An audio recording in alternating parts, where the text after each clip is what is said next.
Alhamdulillahi Rabbil Alamin. Wa bihi nasta'in ala umuri dunya waddin. Wassalatu wassalamu ala asrafil anbiya'i wal mursalin wa ala alihi wa sahbihi ajma'in. Qalu subhanaka la ilma lana illa ma 'allamtana innaka antal alimul hakim.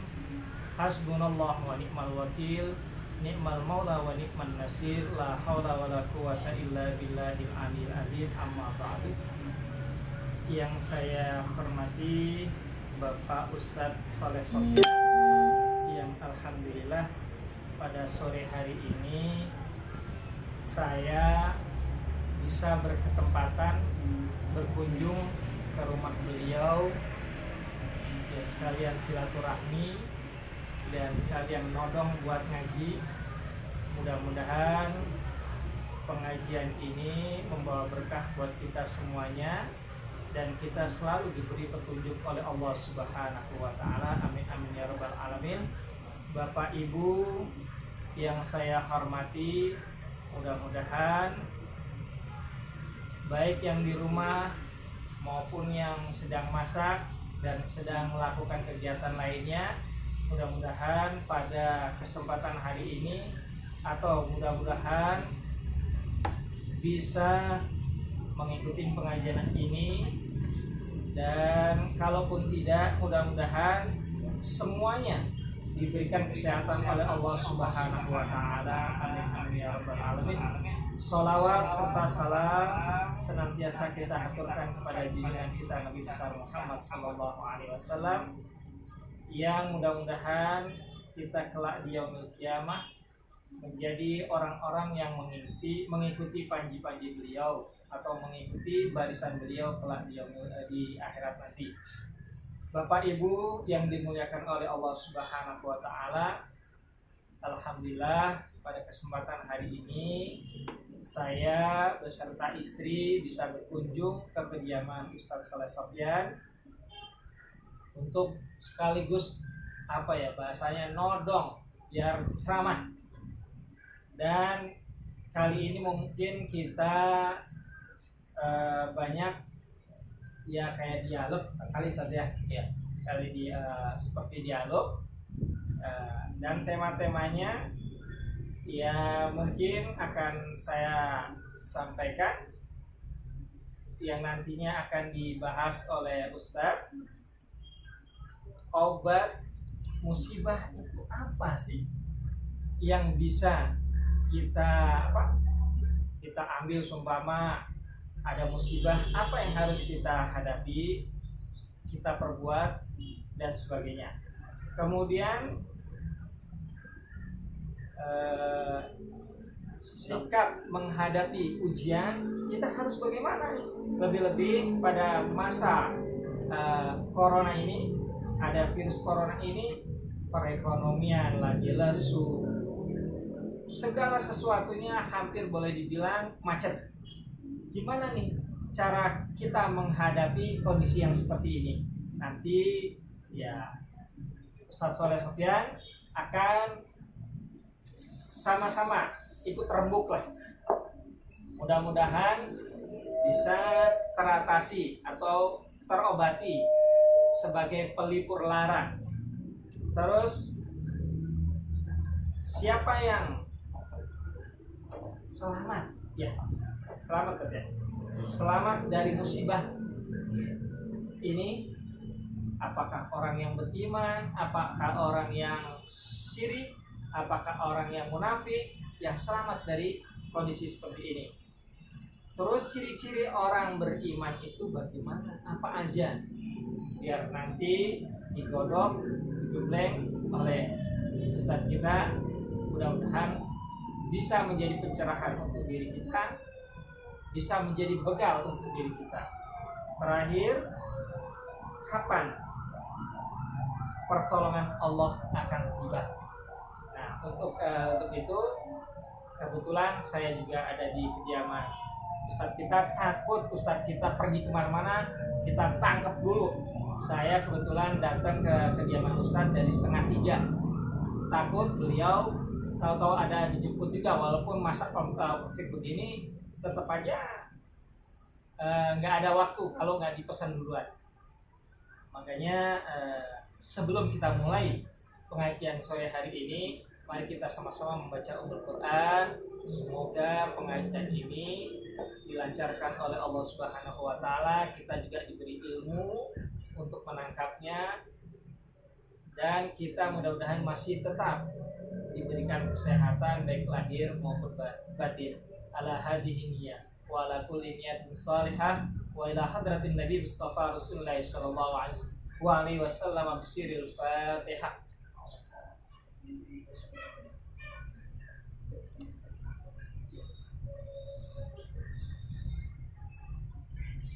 Baik, untuk mempersingkat waktu, mungkin ada pembukaan dari Ustadz dulu dalam acara, ya boleh bilang mau ceramah boleh, mau diskusi boleh, silakan Pak Ustadz. Bismillahirrahmanirrahim. Assalamualaikum warahmatullahi wabarakatuh. Alhamdulillah wassalatu wassalamu ala Rasulillah wa ala alihi wa ashabihi wa mawala ma ba'd. Satu kabar yang saya muliakan, sahabat Ghifari yang saya banggakan. Sore hari ini kita akan bicara tentang musibah. Kenapa saya angkat musibah menjadi bagian dari tema pada sore hari ini? Karena beberapa hari sebelumnya itu banyak beredar tentang tanda-tanda kiamat, akan turun Tuhan, akan akan turun Tuhan, atau kemudian akan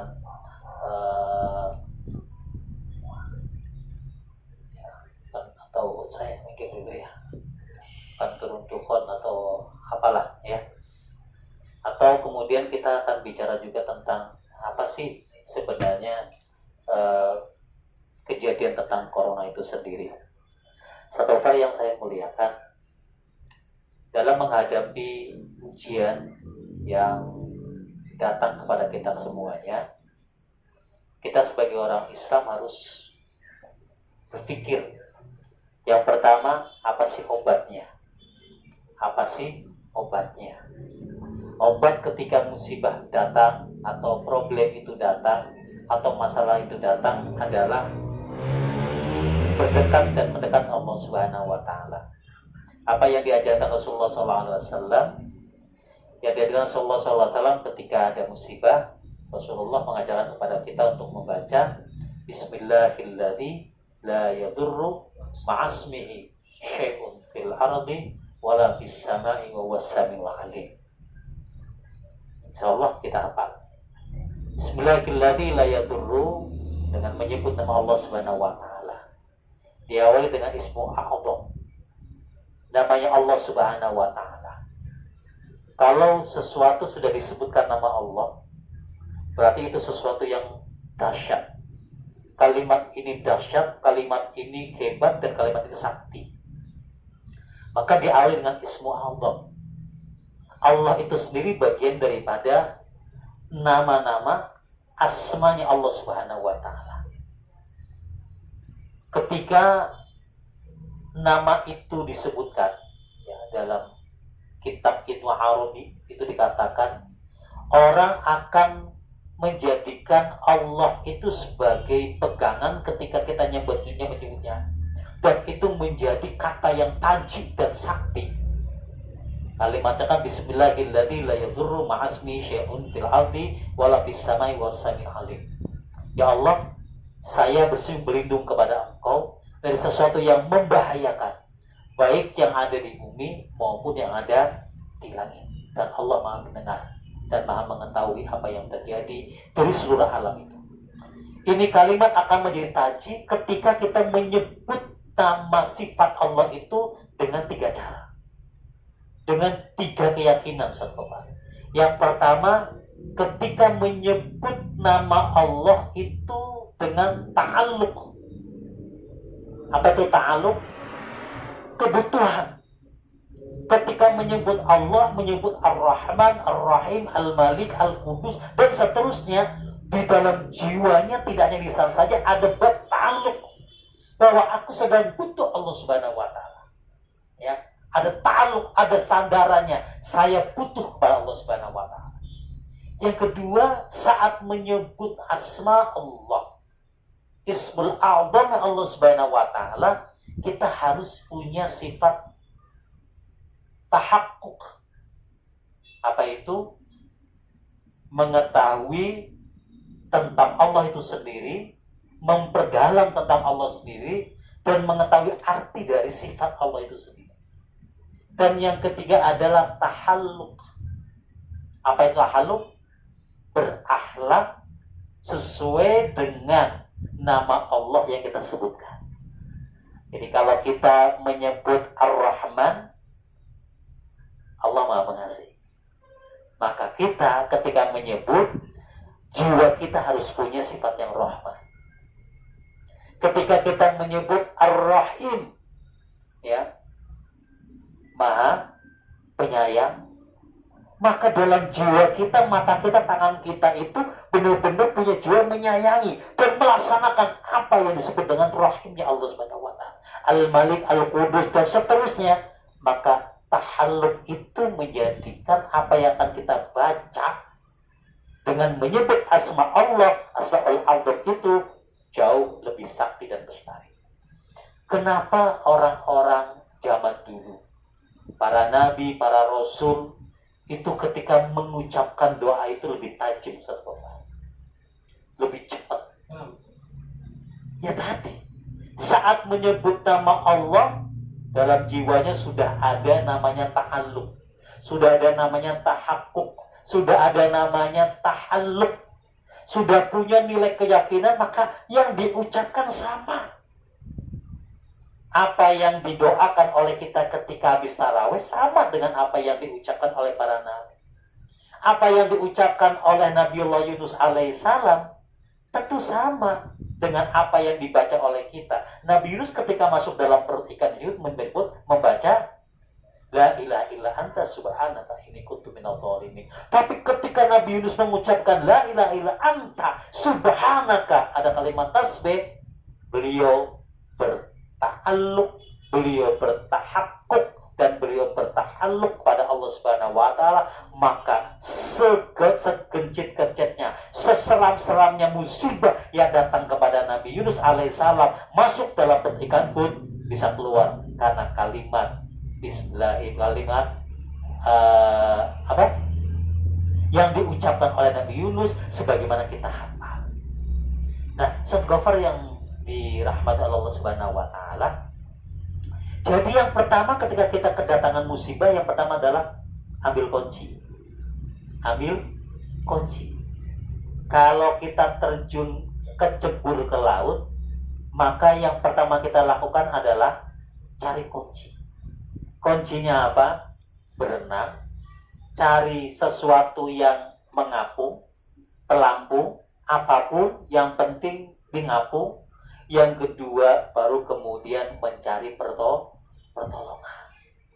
Nah, kuncinya adalah yang pertama adalah doa, berenang, mencari pelampung. Yang kedua, mengoptimalkan apa yang kita punya. Mengoptimalkan apa yang kita punya. Ketika tenggelam kita punya tangan, kita punya kaki, kita punya kepala, kita punya badan, semuanya dioptimalkan. Kenapa? Supaya tidak tersentuh oleh bahaya ketika musibah itu datang. Nah, ini penting menjadi patokan. Jadi sekarang yang mau kita bicarakan, Ustaz Ghaffar, bukan musibahnya, tetapi mengambil sesuatu yang menimbulkan musibah itu menjadi kebaikan bagi kita. Maka kita harus mengoptimalkan apa yang kita punya untuk menghadapi musibah. Rasulullah SAW memberikan 3 pesan, Ustaz, kepada kita semuanya. Ada 3 manusia yang nanti tidak akan tersentuh oleh api neraka. Ini baru ngomong tentang mata. Kita kan lagi kena musibah nih. Manfaatin dong mata kita, tangan kita, telinga kita, dan seluruhnya. Untuk apa? Supaya lolos dari musibah itu dan bisa mengambil kebaikan di tengah-tengah musibah. Mulai dari mata. Ternyata mata kita ini bisa menyelesaikan musibah itu sendiri. Siapa? Kata Rasul, ada 3 mata yang nantinya tidak akan terkena siksaan api neraka. Apa aja? Apa ya? Hah? Yang pertama, ainun bakat min khasyatillah. Ketika ada seseorang punya mata, kemudian dia menangis karena takut kepada Allah. Ini kan corona datang nih. Allah tunjukkan kepada kita, kita takut kok. Nanti akan saya kasih yang kedua. Kenapa sih muncul corona itu gitu loh nanti. Ya. Tapi gini Ustaz, banyak kan bukannya mengadu sama Allah, ngeluhnya dulu dikeluarin. Iya, ngeluhnya dulu, nggak punya kerjaan, nggak ada order, nggak punya duit, kata hati ini. Ngeluhnya dulu yang dikeluarin Pak Ustaz. Ya. Jadi nggak doa dulu, ya Allah kok gini, kok gitu dan sebagainya, tapi langsung diomongin ngeluhnya. Ngeluhnya dulu artinya ketika orang itu tenggelam di lautan, dia tidak nyari kedebong, dia tidak memanfaatkan tangan dan kakinya, kali ya kecebur, mati nggak kira-kira? Mati nggak kira-kira? Tenggelam. Harusnya, ya Allah, manfaatkan apa yang ada. Mulai dari mata, Ustaz.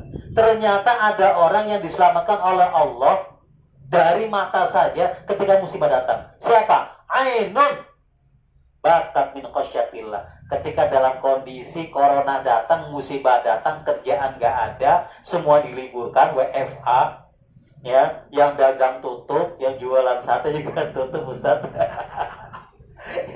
Ya, yang punya tambang udang-udangnya nggak laku-laku, gitu kan? Harganya turun, ya kan? Tapi dia khasyatillah, dia nangis. Nangisnya apa? Takut kepada Allah Subhanahu wa Ta'ala. Orang kalau sudah takut kepada Allah, takut dengan corona nggak? Karena corona ciptaan Allah. Kalau orang sudah takut kepada Allah Subhanahu wa Ta'ala, takut nggak dengan kemiskinan? Enggak. Takut nggak dengan kesengsaraan? Enggak. Takut nggak dengan kebangkrutan? Enggak.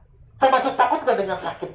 Enggak. Kenapa? Khasyatillah. Takut terhadap apa yang menciptakan ketakutan itu jauh lebih hebat. Dan itu perlu dicatat. Bedanya takut dengan Allah dengan takut dengan makhluk ada, Ustaz. Apa bedanya? Kalau takut dengan manusia, kita akan menghindari orang yang kita takuti. Takut sama istri, kita malas pulang. Saat Gopar malas pulang enggak? Nggak bisa. Nggak bisa ya? Diikutin terus. udah gitu nggak bisa makan lagi ya. Ya. Takut dengan istri biasanya menghindari istri. Takut dengan tukang kredit biasanya pura-pura nggak di rumah, ya kan? Takut dengan anjing, takut dengan singa, biasanya kita menghindar dari singa. Tapi takut kepada Allah Subhanahu wa Ta'ala justru mendekat. Deketin. Semakin khasyatillah, maka mata kita diminta untuk duduk menangis di hadapan Allah Subhanahu wa Ta'ala. Khasyatillah, takut kepada Allah artinya mendekat kepada Allah. Yang kedua, ainun qadatil an muharram. Mata yang takut terhadap sesuatu yang dibenci oleh Allah. Tutup. Ya, lihat keharuman, lihat keburukan, lihat kejelekan. Nah, yang terakhir ini yang perlu kita lakukan ini di tengah-tengah musibah ini. Apa itu? Ainun harsat fi sabilillah. Mata yang terjaga terus melek di jalan Allah. Ini yang keren. Contohnya gitu. Dokter yang di rumah sakit itu nggak tidur ngurusin orang yang kena corona. Satu Gopar sudah ke pemakaman Pondok Rangon. Belum. Tapi tadi lewat ke Lewat. pemakaman banyak orang yang ada dua orang meninggal, yang ngantar tetap masih banyak. Kita bingung. Ya ngantar masih banyak. Itu kalau di Pondok Rangon, itu tukang gali kubur, kurang mesin kubur, itu sekarang gali kubur tidak siang, tidak sore. Jam 1 malam, jam 2 malam, jam 3 malam standby. Tapi yang barusan saya lihat, Pak Ustaz, tukang galinya kubur nggak takut sama semuanya. Nggak takut sama? Orang siang-siang habis ngegali kubur, habis langsung ngopi. Langsung ngopi. Nanti kita akan bahas di bab tentang siapa-siapa orangnya yang boleh nggak puasa. Boleh nggak puasa. Kira-kira tukang kubur itu, yang gali kubur corona itu, boleh nggak puasa? Nah itu nanti, ya kita nanti akan bahas. Tapi yang menjadi problem itu adalah mereka itu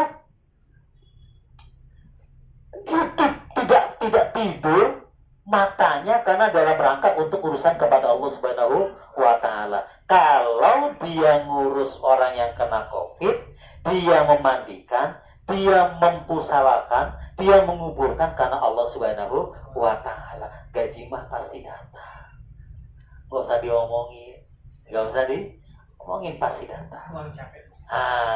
Ya. Jadi apa yang kita lakukan ketika terjadi musibah, ya, musibah, ya, kepada kita semuanya, sebenarnya kalau bicara musibah itu, kalau umat Islam ditanya, "Tak, ada musibah nih," maka orang muslim itu pasti sebenarnya bukan musibahnya yang dibicarakan, tetapi hikmah. Kenapa? Nahnu nahkumi bidhawahirullah bisarah. Kalau umat Islam itu adalah ketika dia punya musibah berpikir bagaimana cara menyelesaikan musibah itu.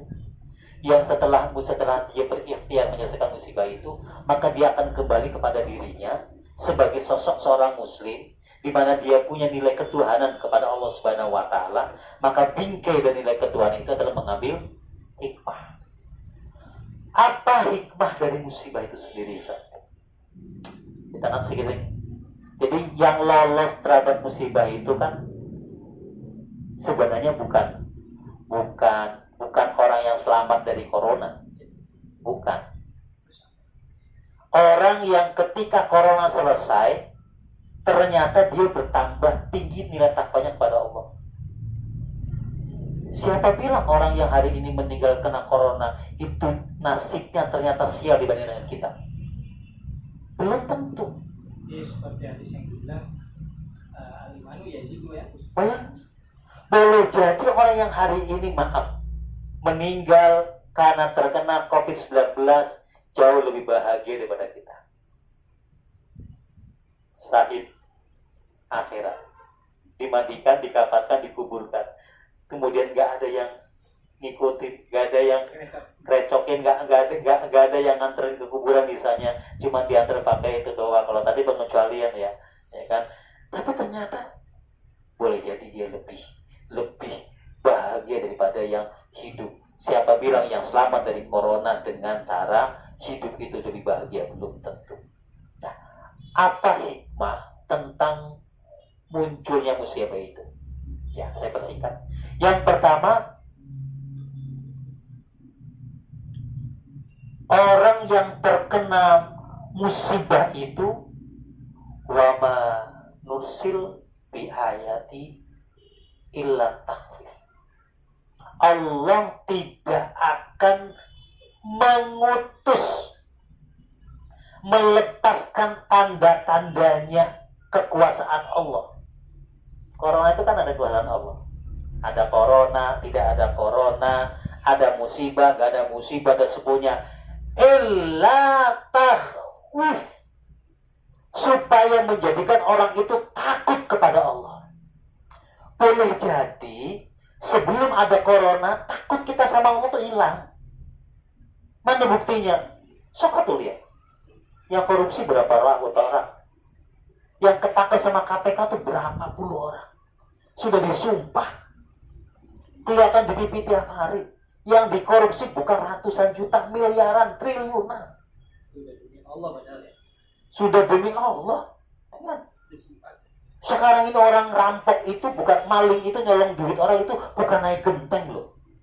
Bukan bolongin genteng, bukan bodos jendela, tapi langsung serahkan duitnya. Orangnya langsung digorok sama dia. Sekarang ini ambil harta itu bukan ke orang lain, emaknya sendiri, mertuanya sendiri, dia ambil hartanya digorok. Sekarang ini rebutan tanah itu bukan ke orang lain, tapi ternyata kakak adik, emaknya dibunuh untuk ngambil harta. Bayangkan, selama ini mungkin boleh jadi kita sudah tidak takut kepada Allah, maka dimunculkan makhluk Allah yang membuat lu takut kepada Allah. Gara-gara muncul corona kan sekarang kan ada sholawat, orang di mana-mana mengundangkan sholawat tentang kesembuhan. Di mana-mana orang kunut nazilah, di mana-mana orang berdoa nangis, di mana-mana orang nangis di depan YouTube. Ya kan? Dia aja takut nangis, apalagi di YouTube. Di mana-mana orang dakwah, di mana-mana orang ayo dong nyumbang. Kenapa? Ingat, akhirnya muncul berita nanti tanggal 15 bulan Ramadan akan terjadi kiamat. Saya ambil positif yang satu kawan. Itu mungkin boleh jadi orang-orang oleh karena sentilan tentang corona, makhluk yang menakutkan ciptaan Allah itu menjadikan orang itu ingat kiamat. 2. Untuk apa datangnya musibah itu? Musibah itu diturunkan oleh Allah Subhanahu wa taala untuk memberikan pelajaran. Darul fasad fil barri wal bahri bima kasabat aydin nas liyudhiqahum, untuk memberikan human error. Nunjukin mas, sampai itu salah mas. Gitu loh. Sampai itu salah. Ya.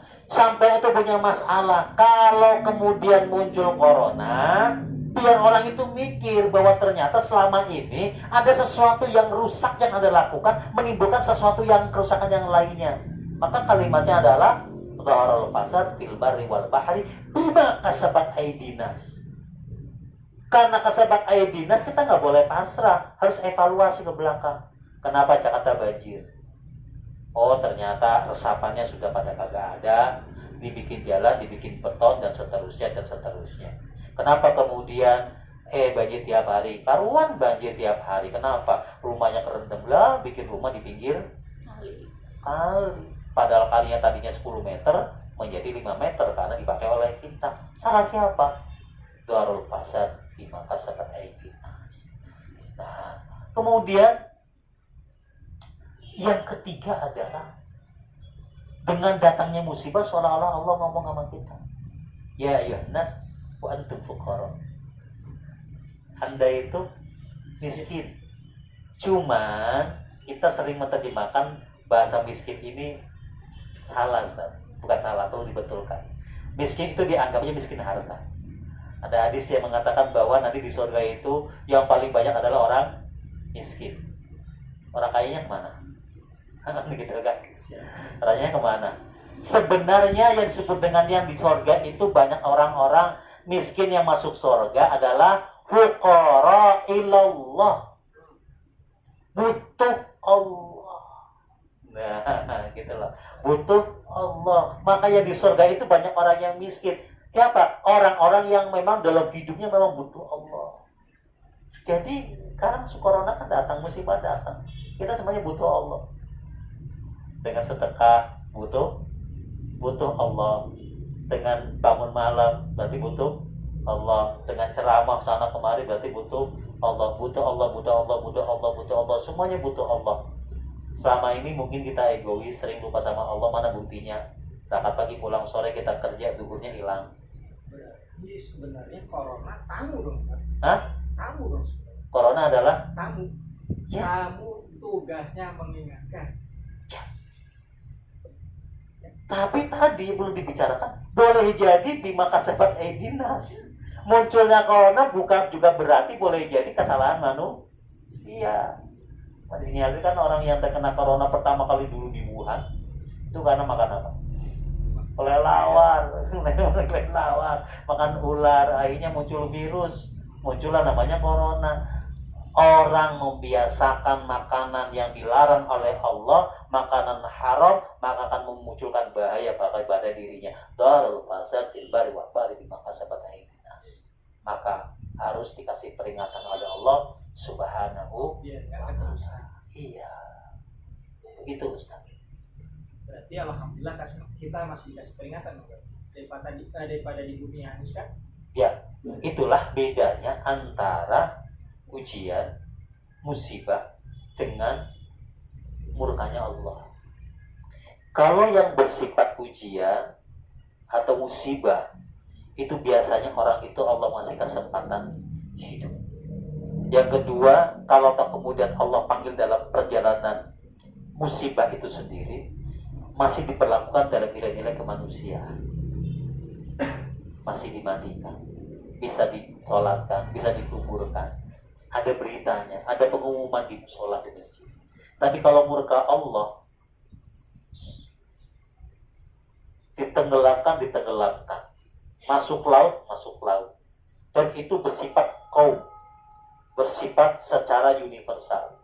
Jadi kalau kemudian tiba-tiba sekalian dan dihabiskan dalam Nabi Lut, zaman Nabi Nuh, jalan Nabi apalagi Musa alaihissalam, semuanya ditenggelamkan karena itu adalah murka dari Allah Subhanahu wa taala. Dan kemurkaan itu muncul pada zaman-zaman sebelum Nabi Muhammad SAW atas karena kasih sayang Allah terhadap Rasulullah SAW. Insya Allah umat Rasulullah tidak akan pernah terkena azab dari Allah Subhanahu wa taala sampai kiamat nanti, hanya berbentuk sebuah peringatan. Meletus tadi. Hah? Iya, peringatannya aja gunungnya meletus. Iya. Lautnya naik. Nah, itu peringatannya ya. Itu baru peringatan. Kalau semua menjadi adat. Nah, selesai itu. Jakarta hilang. Iya, yang mau berangkat travel umroh nggak jadi. Kemarin aja udah mau berangkat umroh kan kita ya. Udah mau terbang. Itu aja udah sedihnya udah kayak apa. Nangisnya udah kayak apa, ributnya udah kayak apa. Seandainya yang dimunculkan itu adalah murkanya Allah, sudah tidak ada kesempatan nangis, sudah tidak ada kesempatan. Nyambung itu Stan. Kalau seumpama nih Stan, yang kena dampaknya, anggaplah orang-orang travel plus terus nggak bayar nih, kan duitnya ada di travel yang kemarin nih itu pada jadi itu masih tanggungan keluarganya, ahli waris atau gimana jadi?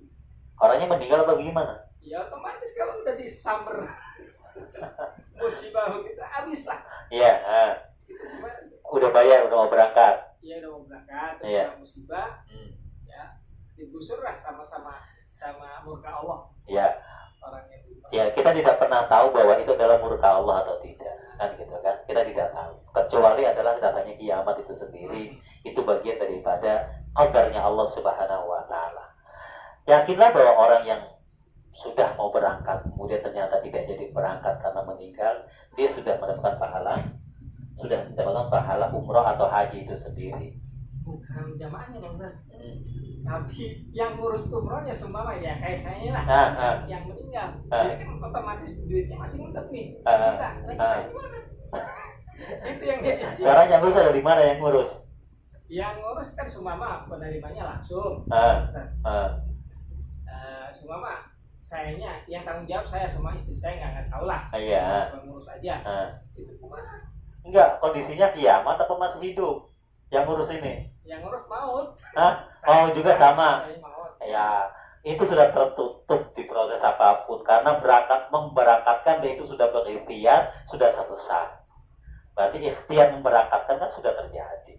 Tidak dalam bentuk hutang itu sendiri. Kalau kecuali misalnya belum berangkat, ya kan, kemudian tidak jadi diberangkatkan dan bisa memberangkatkan di waktu berikutnya, kemudian tidak memberangkatkan, baru kita akan memunculkan takdir hukuman yang berbentuk dain di mata sesama manusia. Tetapi kalau kiamat sudah selesai, qadarnya sudah selesai, ya sudah, berarti tutup buku selesai. Bang juga tutup buku semua. Tutup buku semua. Ada yang bertanya kira-kira Ustaz Gofar? Belum ada? Belum ada. Ustaz Jerry, Pak Jerry. Sebentar, Pak Jerry, sebentar. Ya, silahkan.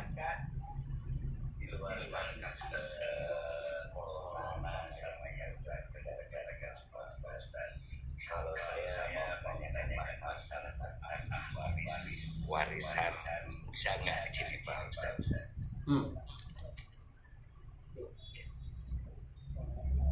Iya.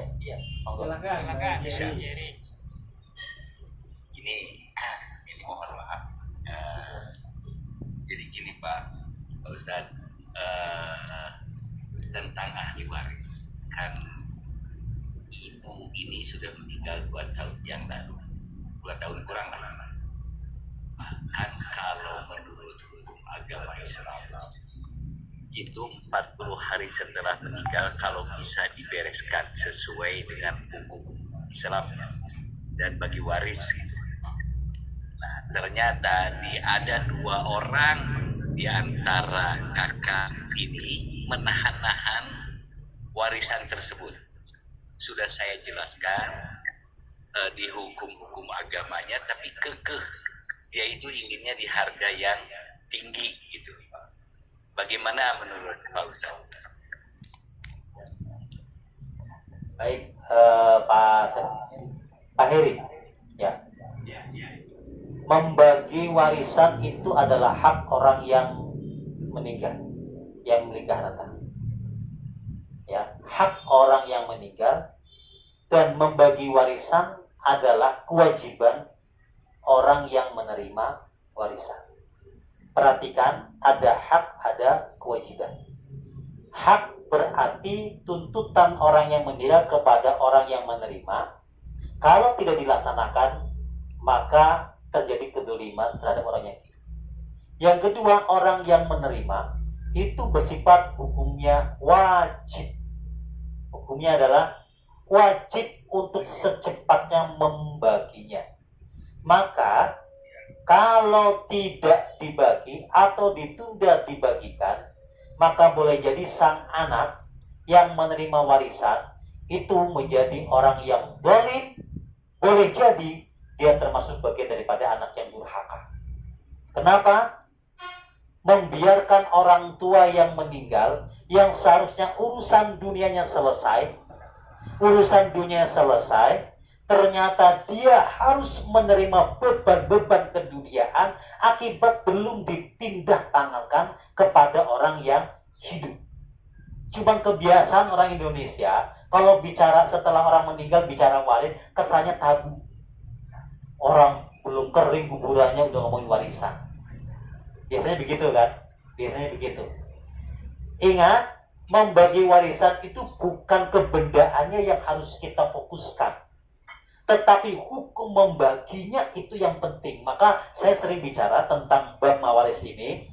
Wahai seorang bapak, seorang ibu yang hari ini memiliki rizki, yang Anda cari dari mulai pagi sampai sore, bertahun-tahun, sampai kemudian Anda lelah dan capek di masa tuamu, kemudian Anda merasa belum mampu mendidik anak dalam ilmu faraid, dalam ilmu mawaris secara kafah, maka bagilah sebelum engkau meninggal.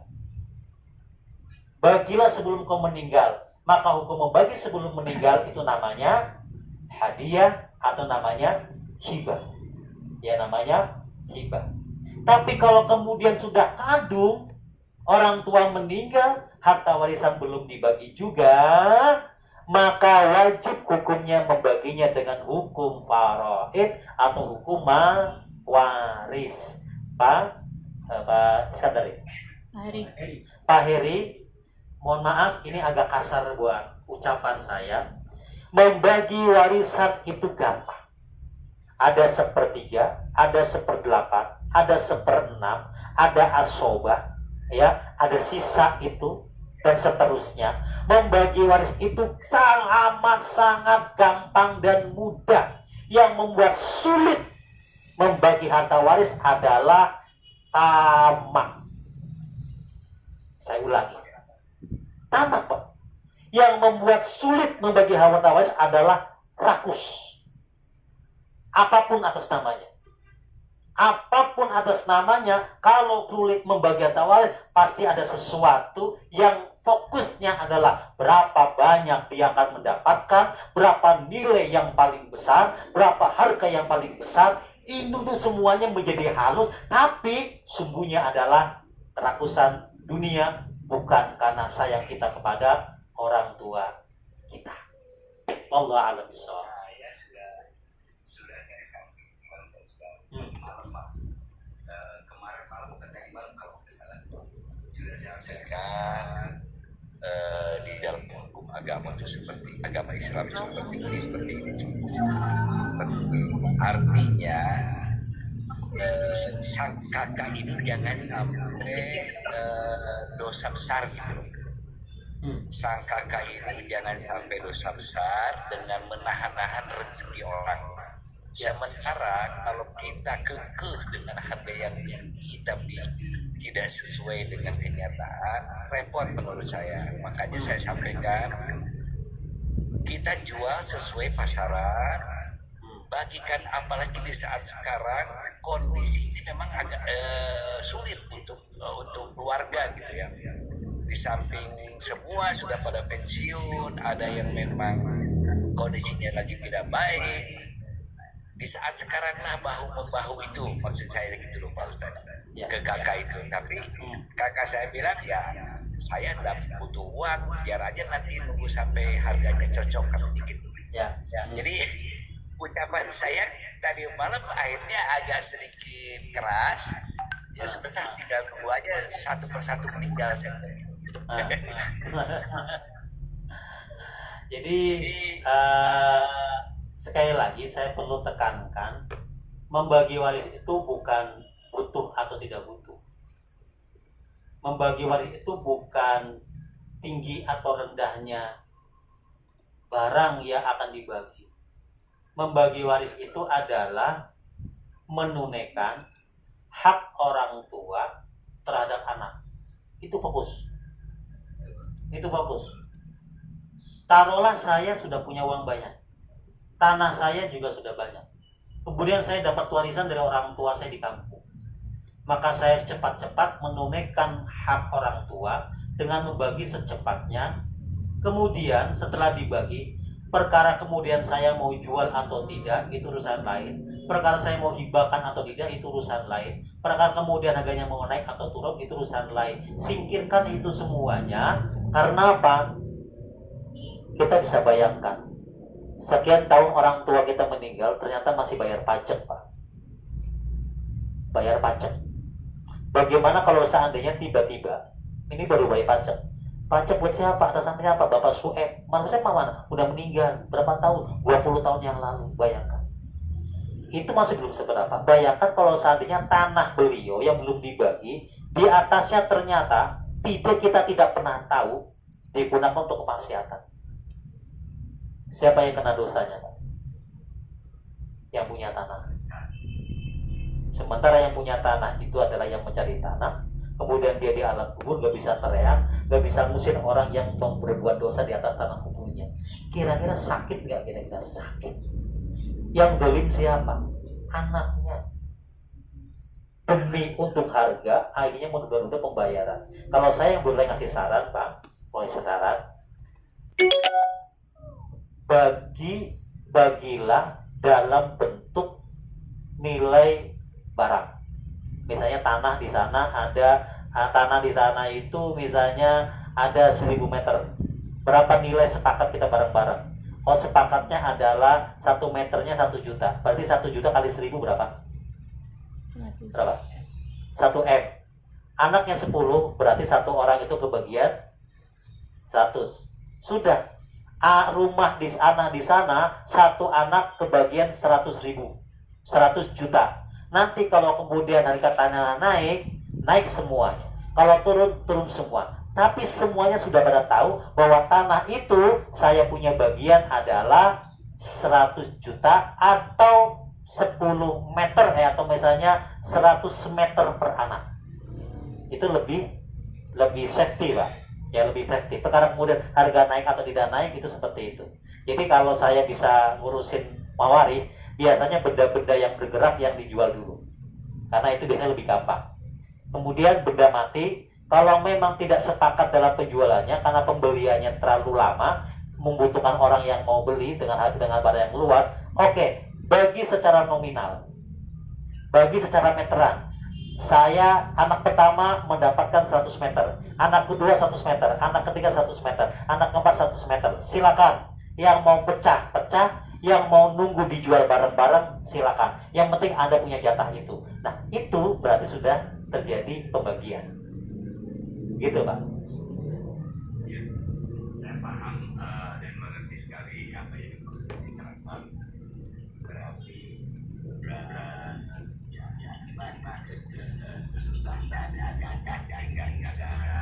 pecahkan Pak. Tadi malam pun juga sudah saya sampaikan mau seperti apa. Kalau menurut agama Islam ya pembagiannya seperti itu. Tapi karena kakak ini menjualnya dengan harga tinggi, ya tunggu aja nanti sampai laku semauan dia gitu loh. Ya, akhirnya saya ambil kesimpulan ya sudah kita paksakan untuk dijual cepat. Sudah ada yang nawar. Kita paksakan untuk dijual cepat pun tidak bisa karena memang kakak ininya gagal dengan harga segitu. Ya, akhirnya saya mengalah, cuma saya bilang dosa hukumnya kalau menahan-nahan rezeki orang dan kasihan kepada almarhum dan almarhumah. Saya bilang gitu. Betul. Ya. Insya Allah kalau perjuangan itu sudah dilakukan oleh Bapak, bagaimana perjuangan itu karena faktor sayang kita kepada orang tua, insya Allah nanti kebaikan-kebaikan kita terhadap orang tua akan digantikan oleh Allah. Dan ingat bahwa harta warisan itu adalah harta yang sebenarnya harus kita sikapi sebagai bagian daripada turun temurun terhadap dari orang tua terhadap anak, anak terhadap anak dan seterusnya. Kalau kemudian ada kedoliman di dalamnya, hati-hati, kemudian orang tua di alam kubur jauh lebih berat, maka memunculkan konsekuensi harta yang panas, akan memunculkan anak keturunan yang panas dan bisa hancur dari harta itu sendiri. Itu menjadi konsekuensi sunnah yang akan muncul di dunia itu. Terima kasih.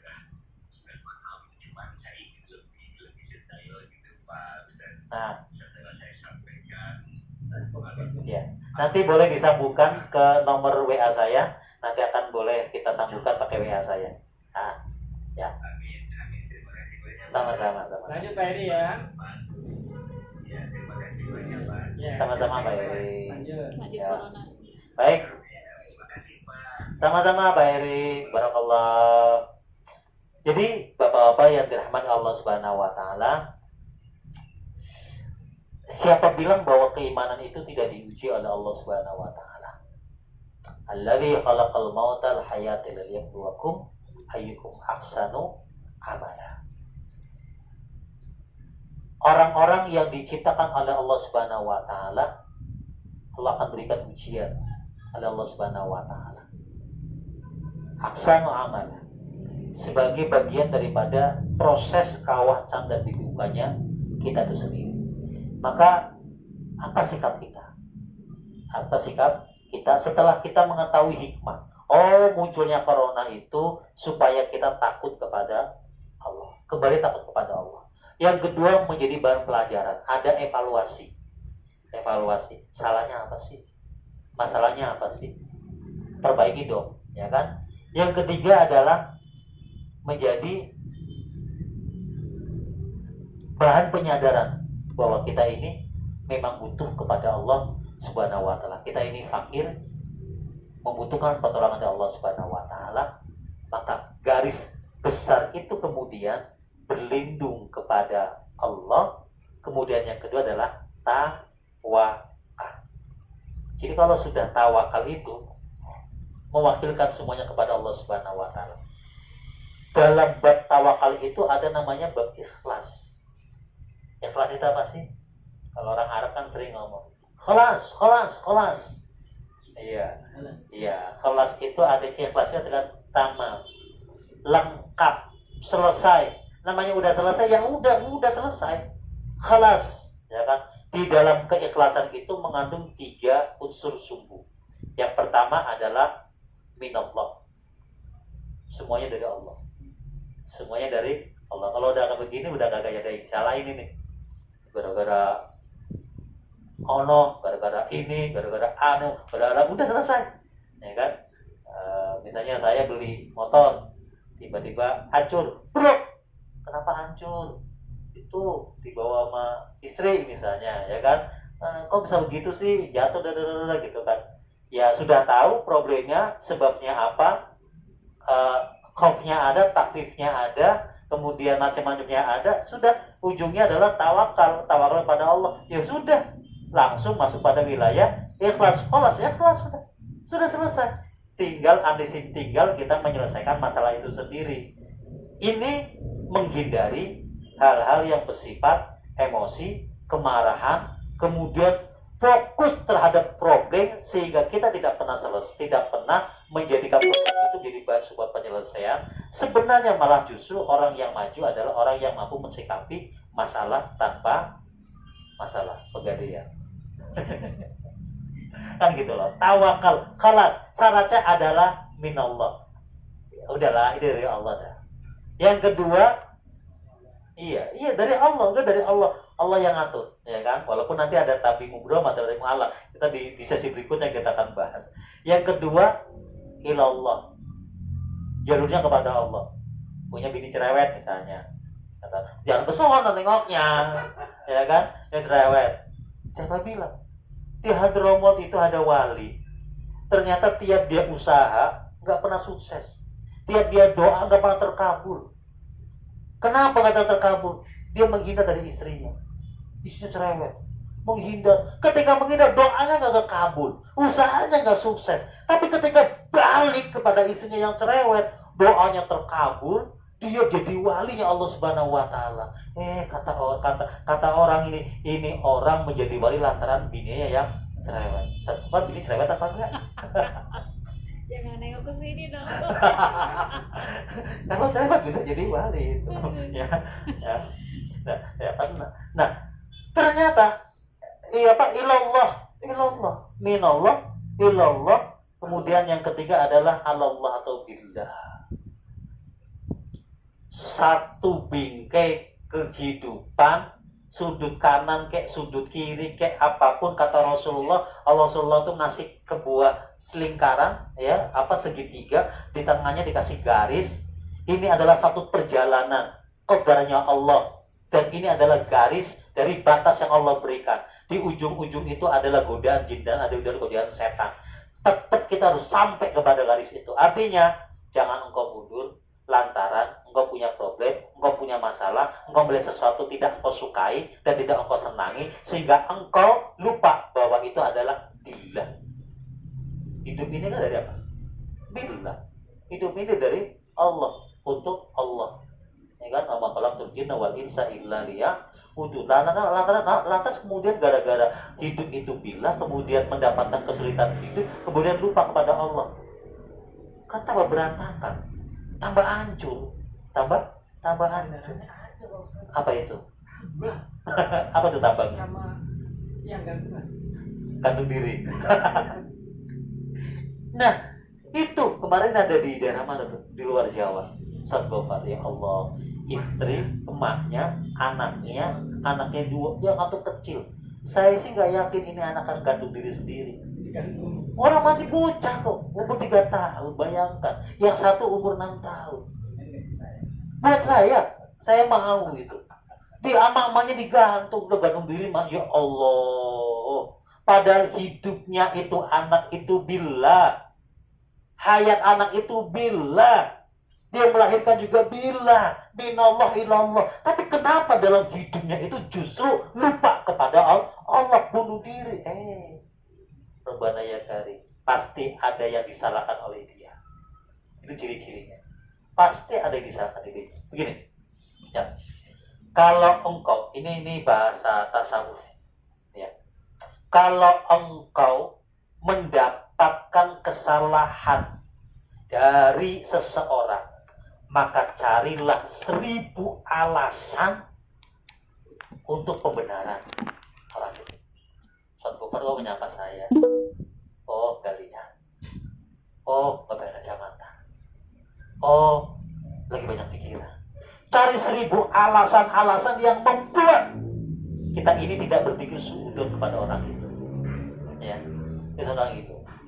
Yang kedua, kalau nggak ketemu juga, kembalikan suudzon itu kepada diri kita. Oh, sayanya yang nggak nyapa dia. Bisa begitu nggak kira-kira ya? Bisa begitu kan? Kayaknya yang ngomong aja kayaknya susah itu. Jarang-jarang. Tapi kalau itu terjadi awet muda, Ustaz. Awet muda itu, Ustaz Gofar sekarang umur berapa? Belum ada yang mampu. Belum 47, 48 ya. 47. Ini wajahnya kelihatan 35 loh. Mungkin karena seperti itu. Ya, nggak apa-apa. Makanya kan kalau umroh kan sering, saya mau Ustaz Gofar aja gitu ya. Apa sering dijajanin gitu. Atau karena emang legowo hatinya gitu kan. Ya itu tadi. Orang kalau sudah tidak ada buruk sangka di otaknya, akan cenderung awet muda. Bukan keburukan sebenarnya, tetapi problem. Jadi kalau misalkan ada anak nakal, bukan nakalnya, nakal jangan-jangan bukan. Tapi ketika ada anak nakal, itu menjadi ladang dia untuk mensolehkan orang yang nakal. Kan begitu. Saya punya murid, kalau murid itu menjadikan satu problem kepada seseorang, maka ustadzlah, gurulah yang paling cepat tua. Karena goda ganti anak. Betul ya? Ustadz Gofar kan anak itu aja kan. Tiap hari ketemu itu aja. Itu aja. Tapi kalau murid, tiap tahun berganti. Ada aja, kemarin ada yang lewat pintu biasa, besoknya lagi ada murid baru lagi lewat jendela, besok lagi ada lewat genteng, besok lagi ada nipu gurunya. Saya itu Ustaz, pernah dilempar sama murid, itu nggak tanggung-tanggung. Orang tua murid, itu dilempar pakai golok. Gara-gara itu murid suruh hafalan bahasa Inggris, nggak bisa. Saya suruh berdiri. Besoknya datang dengan bapaknya, nggak nyapa, nggak ngapa-ngapain, di pintu kelas langsung lempar saya pakai golok. Pak. Saya lagi nulis, itu golok itu nancep di papan tulis. Bayangkan. Problemnya itu bermacam-macam, ya kan? Apa kemudian kita akan, ya Allah, gini amat, gitu kan? Enggak. Tapi bagaimana menyelesaikan problem itu tidak menjadi sebuah kesedihan, tidak menjadi sebuah problem yang tersimpan di otak kita. Apa untungnya sih menyimpan keburukan orang lain di otak kita? Gak ada untungnya, kecuali menjadikan itu kebaikan. Copet itu menjadi baik, manfaat kalau kita mampu mendakwahkan diri kita pada copet itu. Mungkin dia sadar, mungkin gak sadar. Kita sering punya sifat begini, rububiyah. Badan manusia, tapi polanya seperti Tuhan. Mana contohnya? Gampang aja. Kita sering ngomong kan, ya Allah, kamu udah saya sekolahin, udah saya kuliahin, kok kagak bener-bener, masalah apa, gitu ya. Itu kan? Ada yang ngerasain itu. Masalah apa, kurang apa, emak, gitu kan? Ya kan? Itu sebenarnya badan manusia, tapi sifatnya rupiah. Bukankah kita ini diminta untuk mengantarkan orang itu menuju hidayah, menuju kebaikan, menuju kesolehan. Urusan soleh nggak soleh, baik nggak baik, urusan siapa? Allah. Urusan Allah, bapaknya, ya kan? Bagaimana akan menjadikan anak itu soleh kok? Kadang-kadang bapaknya juga belum soleh kok. Kita pingin anak kita soleh, tapi di sisi lain di luar sana orang-orang akan mengatakan soleh Sofyan belum soleh, walaupun namanya soleh. Tapi apa kemudian mak saya akan marah-marah mulu? Ya Allah udah kasih nama soleh, kenapa nggak soleh? Kan enggak. Maka kita kadang suka salah membicarakan keburukan orang, sementara keburukan yang ketika kita bicara keburukan tanpa ada solusi memperbaiki buruk itu. Berarti kita sedang menjadi rububiyah, orang yang bersifat, orang yang berbadan manusia tapi bersifat seperti Tuhan. Seolah-olah lu dengan berkata selesai itu urusan, orang itu jadi benar. Pada saat yang sama Anda menjadi orang yang tidak benar. Malah menjerumuskan. Kenapa? Ngomongin orang. Mungkin ada pertanyaan lagi? Enggak, silakan. Belum. Bagi saya udah kelihatan. Belum. Bukan. Mana? Pertanyaan itu. Oh, itu bukan. Oh, itu bukan pertanyaan. Bukan pertanyaan. Itu mau ngirim makanan takjil. Ya, terus Ustaz. Nah, betul nggak? Nah, Ustaz Gofar, itu yang menjadikan kita harus menjadi orang yang ikhlas. Saat kita sudah ikhtiar, di ujian sudah ikhtiar selesai, mendidik sudah, corona sudah menghindar selesai, sudah. Tetap kena juga. Tetap kena juga, ikhlas. Nggak kena juga, tapi imbas. Kan orang-orang kita ini kadang jauh lebih takut kantongnya kena corona daripada badannya kena corona. Ini kenyataan loh. Oh, saya mau dagang aja Ustaz, nanti kena corona, daripada anak saya kagak makan, daripada saya nggak bisa berduit, kan gitu. Itu nyata loh, itu banyak kejadian seperti itu. Walaupun tidak 100% dibenarkan. Kenapa? Ya kan, syarat ibadah itu adalah ad-darar yuza. Keburukan itu harus hilang. Dan Gofar tidak bisa serta-merta bawa jamaah ke umroh. Kemudian sementara dan ketika umroh itu ada bahaya, nggak boleh. Ustaz Gofar akan menjadi orang yang dolim. Ya, ngimamin, kita kan sering kejadian tuh, lagi ngimamin tiba-tiba ada yang jatuh, mau teruskan sholatnya apa nolong orang yang jatuh? Nolong orang yang jatuh. Kenapa? Ad-dararu yuzal. Tapi ternyata ada di YouTube ya, ada orang jatuh diterusin, sahid. Ya dianya sahid tapi lu sangit. Dosa.